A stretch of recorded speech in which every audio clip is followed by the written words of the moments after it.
The mysterious identity of the Zodiac Killer has captivated the public imagination for decades.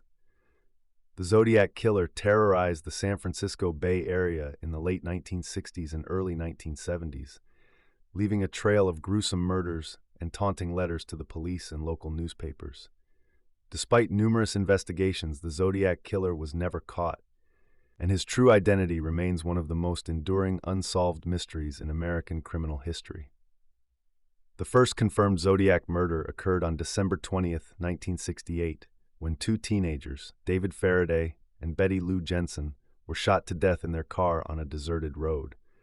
Over the next year, the Zodiac claimed responsibility for several more killings, often targeting young couples in remote areas.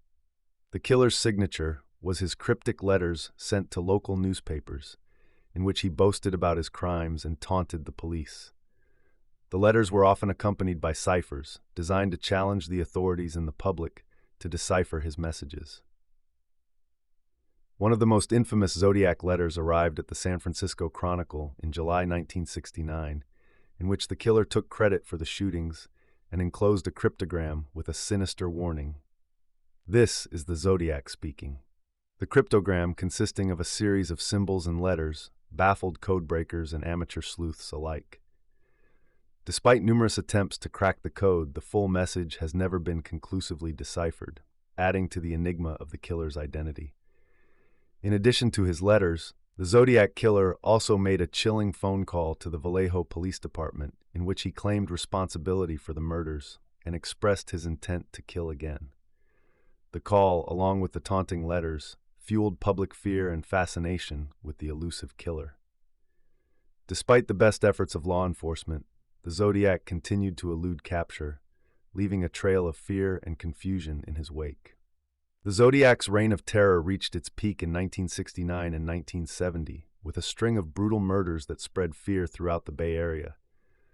On July 4th, 1969, the killer struck again, targeting a young couple, Darlene Ferrin and Michael Mageau, in a remote parking lot. In a brazen and cold-blooded attack, the Zodiac shot them both, leaving Mageau for dead and killing Ferrin. This chilling incident cemented the Zodiac's reputation as a cold, calculated, and unpredictable killer. Despite the intensity of law enforcement investigations and public interest, the Zodiac managed to evade capture at every turn.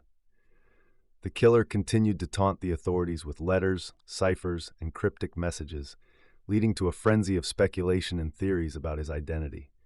The brutality of his crimes, coupled with his brazen taunting of the police and the media, made the Zodiac a notorious figure in the annals of criminal history.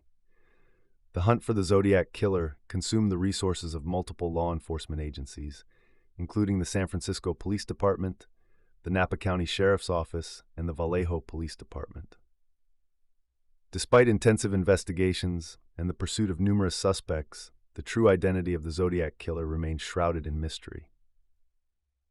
The killer's ability to elude capture, coupled with his taunting messages, created an atmosphere of fear and paranoia in the Bay Area, as residents grappled with the specter of a killer who seemed to strike at random. The Zodiac's last confirmed murder took place on October 11, 1969, when he targeted a young cab driver, Paul Stine, in San Francisco. Stine's murder was particularly brazen, as the Zodiac hailed the cab, engaged in small talk with the driver, and then shot him point-blank in the head before fleeing the scene. The audacity of the attack, coupled with the killer's ability to slip away undetected, further fueled the public's fascination with the enigmatic and elusive Zodiac Killer. The investigation into the Zodiac case generated a vast trove of evidence, including forensic analysis, eyewitness accounts, and the infamous Zodiac letters. Despite the